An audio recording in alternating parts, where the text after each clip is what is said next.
Hai semuanya, jumpa lagi dengan saya. Kali ini bagi kalian pecinta film perang maka harus nonton film-film ini, yaitu film-film perang bikinan Mandarin nih.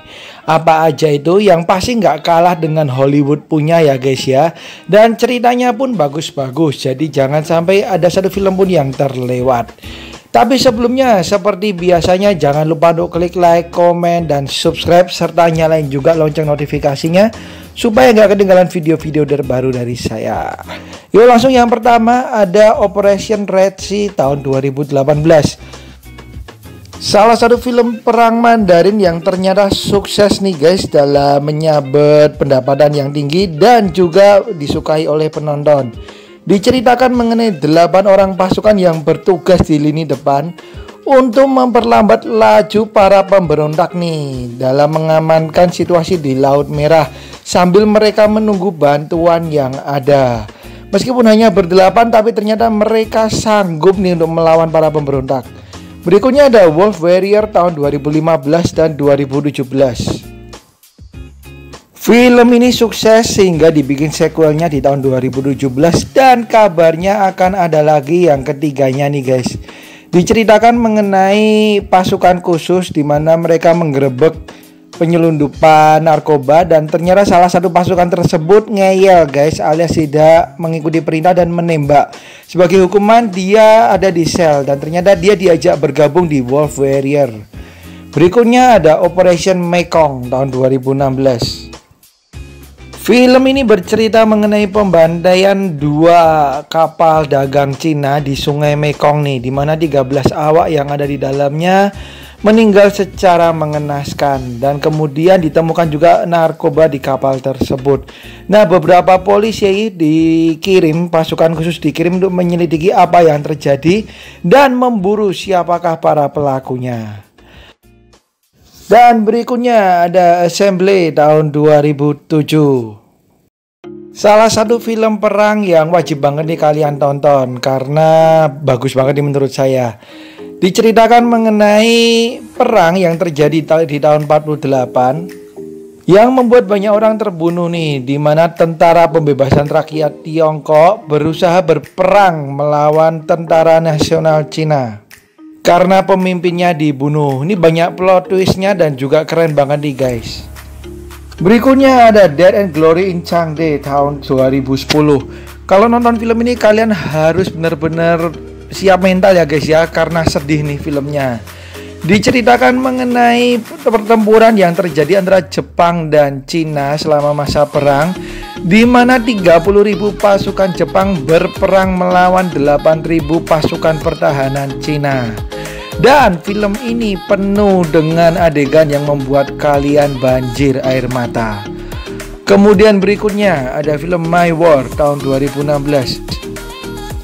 Nah, film ini menceritakan mengenai kisah Kapten Meng dan anak buahnya, di mana mereka dikirim ke Korea Utara untuk berperang melawan Amerika.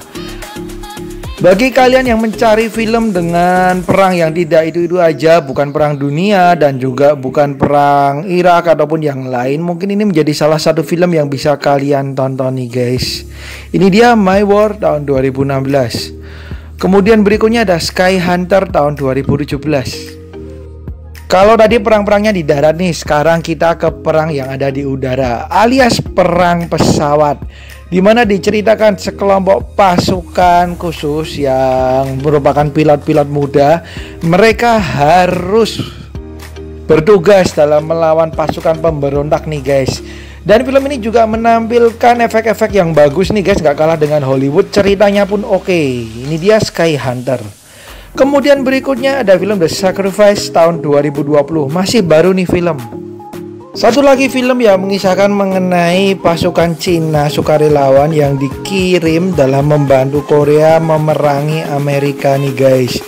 Dan seperti judulnya, film ini juga memperlihatkan pengorbanan para pasukan Cina nih, di mana mereka tidak pernah berharap untuk bisa kembali hidup nih, meskipun mereka berusaha untuk tetap hidup. Ini dia The Sacrifice tahun 2020. Berikutnya ada Back to 1942 tahun 2012. Film ini berfokus pada sebuah kota di mana bernama Henan di Cina.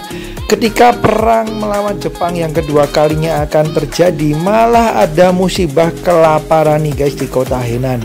Nah, mereka pun mencoba saling membantu, bahkan pemerintah pun mengirim bala bantuan berupa makanan, tapi ternyata juga dikorup nih guys. Kemudian bagaimana cara mereka bertahan di tengah perang? Berikutnya ada City of Life and Death tahun 2009. Film ini berlatar pada tahun 1937 di mana Beijing dan Shanghai sudah dikuasai oleh tentara Jepang. Kemudian orang-orang dan pasukan Cina yang masih ada berusaha untuk mempertahankan kota Nanking dengan segala cara nih guys. Padahal mereka kalah jumlah dan kalah persenjataan. Tapi ternyata mereka tidak mau menyerah karena kalau sampai Nanking jatuh ke tangan Jepang maka semuanya akan hancur. Ini dia City of Life and Death. Berikutnya ada Cow tahun 2009. Film ini mungkin yang paling tidak biasa dari list-list film perang tadi yang saya kasih, karena menampilkan cerita yang unik nih guys. Tapi ternyata film ini juga menghibur dan cukup sukses meraup hati penonton.